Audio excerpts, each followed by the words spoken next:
Hello ඉතින් අද තියෙනවා 105 Nokia ෆෝන් එක මේක charge වෙන්නේ නැහැ කියලා තමයි කස්ටමර් කිව්වේ. අපි අද බලමු මේ වීඩියෝ එකෙන් charging දෝෂ හැම එකම නිරාකරණය කරගන්න ආකාරය සහ ඒ වගේම වීඩියෝ එක අන්තිමේදී මම කියා දෙනවා මට මේ වැඩේ කරද්දී ආපු ගැටලු වලට solution. ඒක නිසා අන්තිම වෙනකම් බලන්න කියලා මම ආරාධනා කරනවා. ඔයාලට පේන්නේ නැද්ද දැන් මේක charge වෙනවා පෙන්නනවා. charge වෙනවා පෙන්නුවාට මම ඔයාලට මීටරේ පෙන්නන්නම්. ඇම්පියර් කිසිදු වගේක් ගන්න නැහැ. මගේ ඩොක්කෙන් බලා ගන්න පුළුවන්. ඇම්පියර් කිසිම ගණනක් ගන්න නැහැ. ඒ ෆේක් charging වගේ වැඩක් තමයි වෙලා තියෙන්නේ.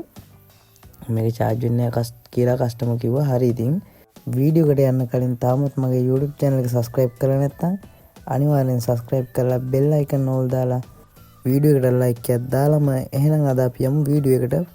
අපි දැන් මේ ෆෝන් එක ගලවගෙන මොනවා කරන්නත් කලින් ෆෝන් එකේ මොකක්ද දෝෂ කියලා හරියටම බලා ගන්න. හරි ඉතින් බෝඩ් එකේ ඔයාලට පේනවා ඇති මෙන්න මෙතන IC එක පුපුරලා ගිහිලා තියෙන්නේ. මම ඔයාලට zoom කරලා පෙන්නන්නම්. මෙන්න මෙතන ඔයාලට පේනවා ඇති charging IC එක මෙතන තියෙන්නේ.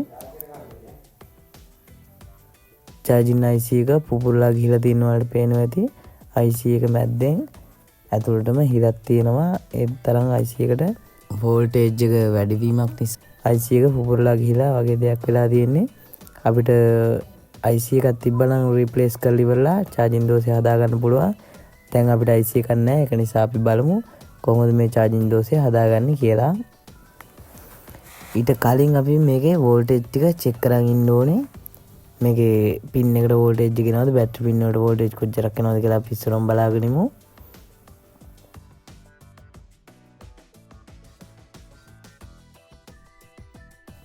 මල්ටිමීටරේ අරන් මම 20යි voltage DC voltage mode එකට දාගත්තා. අපි බලමු මෙතන charging pin එකට 4.5ක් එනවා voltage එක. අපි බලමු මෙතන දැන් IC එකෙන් පහත බැටරි පින් එකට කීයක් එනවද කියලා 1.7ක් එනවා. 1.7ක් voltage එක මදි. IC එක පුපුරලා තියෙන නිසා තමයි මෙහෙම දෙයක් වෙලා තියෙන්නේ. අපි දැන් බලමු IC එක ගාව coil එක හරි. ඉතින් බැටරි පින් ගාව එතනට coil එකටත් එන්නේ 1.7යි.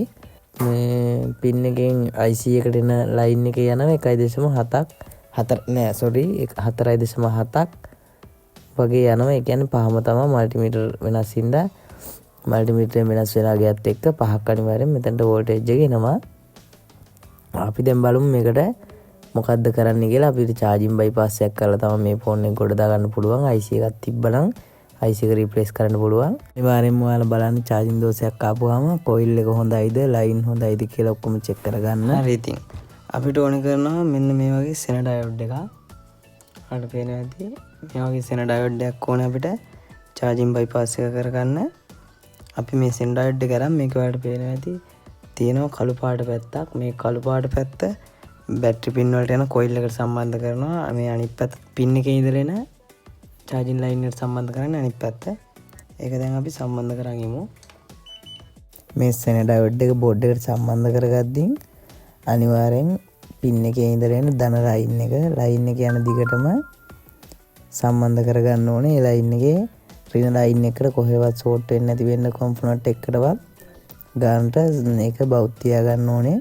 ඒ වගේම අපි සෙන් diode එකක් භාවිතා කරන එකේ කෙලිම bypass එකක් කරන එකේ පොඩ්ඩක් අතුරු ප්‍රතිඵලයකුත් තියෙනවා. ඒ ටික ගැන අපි අන්තිමව කතා කරලා ඒවට මොනවද ගන්න පුළුවන් solution කියලා අපි කතා කරමු.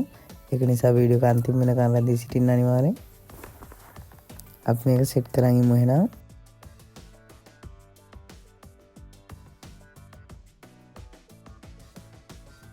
අපි දැන් සෙන diode එක board එකේ ධන line එකට set කරන් ඉවරයි.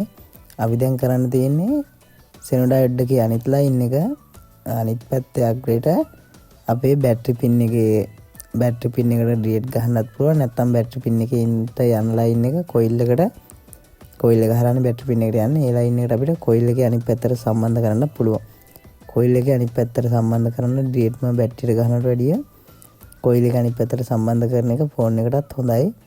ඒක නිසා coil එකේ බැටරි පින් එකට සම්බන්ධ නොවන පැත්තට එතකොට charging පින් එකට සම්බන්ධ වෙන්න තියෙන පැත්තට අපි ඩයෝඩ් එකේ අනිත් අග්‍රේ සම්බන්ධ කරගන්න ඕනේ. ජම්ප කම්බියක් ආධාරයෙන් තමයි මම ඒක නම් සම්බන්ධ කරගන්නේ. නැත්තම් ඔයාලට කෙලින්ම ඩයෝඩ් එකේ අනිත් ලයින් එක කොයිල් එකට සම්බන්ධ කරගන්නත් පුළුවන්.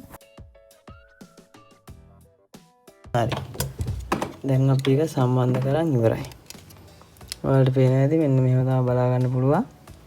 ඩයෝඩ් එකේ එක් කෙලවරක් charging pin එකේ ඉඳලා එන ලයින් එක අනිත් කෙලවර බැටරි පින් වලට යන කොයිල් එකට.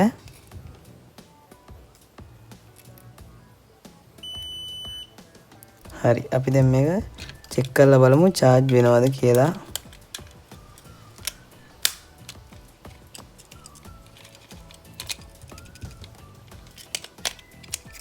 බැටරිය දාගෙන charger එකට ගහමු. ෆෝන් එක charge වෙනවා කියලා පෙන්නනවා. ඒත් කලිමුත් පෙන්නුවා ඔයාලට අර සෙන ඩයෝඩ් එකක් ගලව ගන්න ඕන. මෙන්න මේ වගේ charger එකක් භාවිත කරලා ගලව ගන්න පුළුවන්. මාත් මේකෙන් තමයි ගලව ගත්තේ. එතකොට මේකේ charging pen මම ඔයාලට මීටරෙන් පෙන්නනම් මේකේ charge වෙන විදිහ. මෙන්න මේ විදිහට තමයි charge වෙන්නේ. මීටරේ වලට පේනවා ඇති ampere 0.7ක් ගන්නවා. ඒ කියන්නේ දැන් මේ ෆෝන් එක charge වෙනවා. ඉස්සරලා තිබ්බ දෝෂය හරි charging bypass එක අපේ සාර්ථකයි.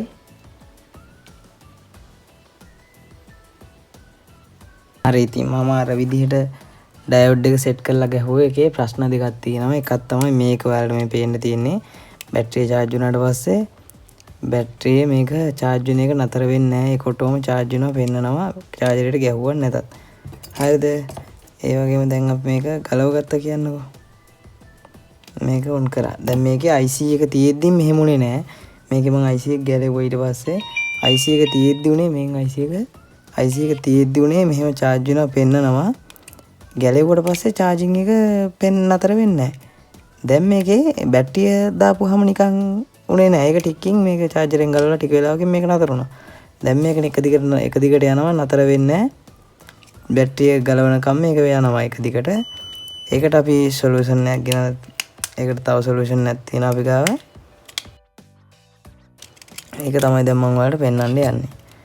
ඒකට අපි දැන් කරන්න යන්නේ මෙතන අපි සෙන ඩයෝඩ් එක කෙලින්ම ඩිලීට් ගහලා තියෙන එක අපි ඒක අයින් කරනවා. හරිද? ඔය තියෙන සෙන ඩයෝඩ් එක ඩිලීට් සම්බන්ධ කරලා තියෙන මේකට අපි ඒක අපි ගලව ගන්නවා.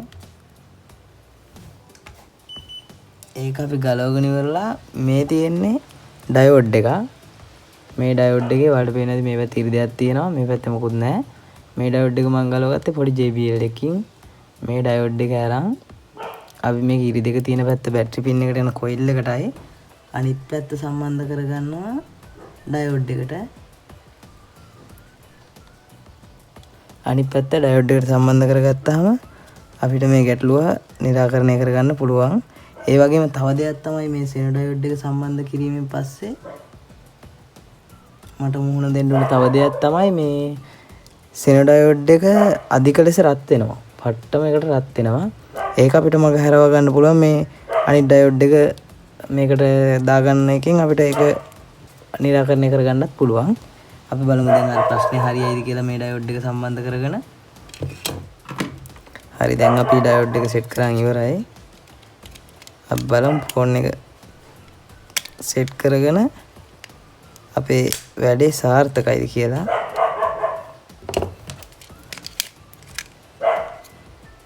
නිකන් බැටරිය දාලා තියෙන්නේ දැන් charge වෙන්නේ නෑ නිකන්.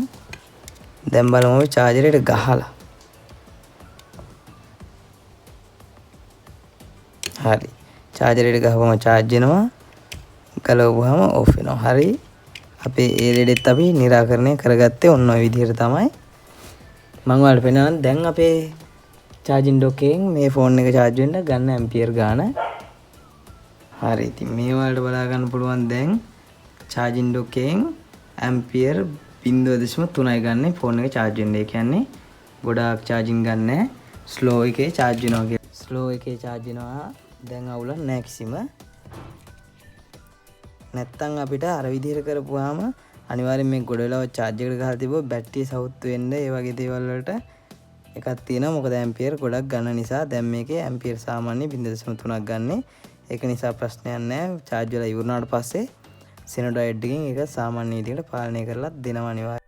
ඕනම කීපෑඩ් ෆෝන් එක charging bypass එකක් කරගන්න තියෙන්නේ ওই විදිහට තමයි අනිවාර්යෙන්. කිසිම වෙනසක් නැහැ. ඕනම කීපෑඩ් ෆෝන් එක බැටරි යන ලයින් එකට පින් එකේ ඉඳලා ওই වගේ සම්බන්ධ කිරීමක් තමයි කරන්න තියෙන්නේ. ඒ වගේම අපි චාර්ජරේට ගහලා බැටරි පින් මං චෙක් කරා. ඒ වෙලේ බැටරි පින් වලට සෙනොඩයිඩ් එක විතරක් සම්බන්ධ කරලා තියෙද්දි ආවා වෝල්ටේජ් එක 4.2ක්. අපි බලමු දැන් වෝල්ටේජ් එක බැටරි පින් වලට කීයක් එනවද කියලා ඩයෝඩ් දෙකම සම්බන්ධ කරාට පස්සේ. හරි. දැන් ඔයාලට බලා ගන්න පුළුවන් 3.5ක් තමයි වෝල්ටේජ් එක එන්නේ. ඔයාලා බලන්න සෙනොඩයිඩ් එක සෙට් කරලා සෙනොඩයිඩ් එක සෙට් කරපුවාම අපිට එනවා වෝල්ටේජ් එක 4.2ක්. හැබැයි සමහර සෙනොඩයිඩ් එකකින් ඩයෝඩ් එකට වෙනස් වෙනවා වෙන්න පුළුවන්. දැන් අපේ ෆෝන් එකට එන්නේ 3.5ක්. ඒක නිසා කිසිම ප්‍රශ්නයක් නැහැ ෆෝන් එකට. අපේ YouTube channel එක subscribe කරලා තියාගන්න. එහෙනම් අපි තවත් අලුත් වීඩියෝ එකකින් හම්බෙමු. හැමෝටම සුබ දවසක්.